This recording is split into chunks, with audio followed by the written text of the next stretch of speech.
गर्मा गर्म गुलाब जामुन एक ऐसी मिठाई जो बच्चों से लेकर बड़ों तक सबकी फेवरेट होती है।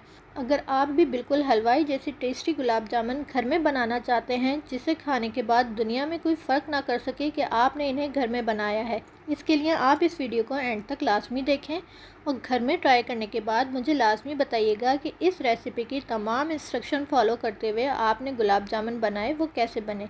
तो चलिए चलते हैं रेसिपी की जानिब। इसके लिए हम सबसे पहले शीरा बनाएंगे, जिसके लिए हम एक पतीले में मेजरिंग कप से नाप कर 2 कप चीनी ले रहे हैं। अब इसमें मेजरिंग कप से नाप कर ही 1 कप पानी डालेंगे। अब इसमें मुस्तकिल चमचा चलाते हुए मीडियम फ्लेम पर चीनी को पानी में हल कर लेंगे। अब इसमें 1/4 टीस्पून सब्ज़ इलायची का पाउडर डालेंगे, 1 पिंच फूड कलर डालेंगे। अगर आपके पास ज़ाफ़रान अवेलेबल है तो आप 3 से 4 थ्रेड फूड कलर के बजाय ज़ाफ़रान के डालें।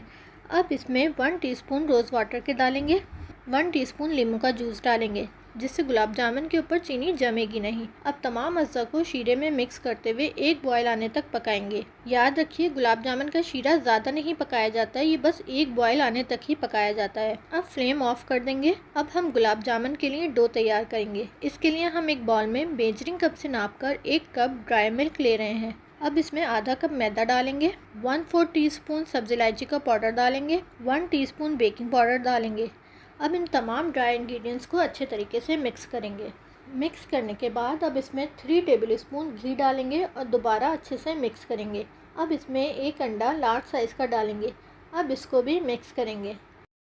अब इसमें 1/4 कप दूध थोड़ा थोड़ा करके डालेंगे और इसको मिक्स करते हुए बहुत सॉफ्ट सी डो तैयार करेंगे। याद रखिए, डो को गूंदना नहीं है, तमाम अज्जा को आपस में जस्ट मिक्स करना है और सॉफ्ट सी डो तैयार करनी है। जितनी सॉफ्ट डो तैयार होगी उतने ही अच्छे गुलाब जामुन बनेंगे। अब इसको कवर करके 5 से 8 मिनट के लिए फ्रीज करेंगे। 8 मिनट बाद फ्रीजर से निकाल कर इसके क्रैक लेस एक ही साइज के बॉल बनाएंगे। इतने मटेरियल में 12 बॉल बने हैं। अब एक कढ़ाई में फ्राई करने के हिसाब से कुकिंग ऑयल लेंगे। अब ऑयल को थोड़ा गर्म होने के बाद इसमें बॉल एक एक करके डालेंगे। ये बॉल ऑयल की सतह पर आकर तैरने लगेंगे तो मुस्तकिल चमचा चलाते हुए इनको गोल्डन कलर होने तक फ्राई करेंगे। याद रखिए, मुस्तकिल चमचा चलाने से बॉल के तमाम जानिब कलर एक ही जैसा आएगा। अगर आप चमचा नहीं चलाएंगे तो कहीं से कलर डार्क और कहीं से लाइट हो जाएगा। अब गोल्डन कलर आने पर इनको कढ़ाई से बाहर निकाल लेंगे। अब शीरे को दोबारा गर्म करके तमाम गुलाब जामुन इसमें 1 घंटे के लिए डाल देंगे और कवर कर देंगे। देखिए, 1 घंटे बाद तमाम गुलाब जामुन ने शीरा अपने अंदर जस्ट कर लिया है और कुछ शीरा बचा है। अब चाहे तो आप गुलाब जामुन गरम सर्व करें या ठंडा करके। मेरे यहाँ गरम गुलाब जामुन खाई जाती है तो इसलिए मैं इसे अभी सर्व करूंगी। अब आप डिश में गुलाब जामुन निकालें और शीरा ऊपर से डालें और पिस्ते से गार्निश करें। लीजिए, गुलाब जामुन तैयार है। अगर आपको मेरी रेसिपी पसंद आए तो लाइक करें और कमेंट करके मुझे बताइए और शेयर भी लाजमी करें। Thank you.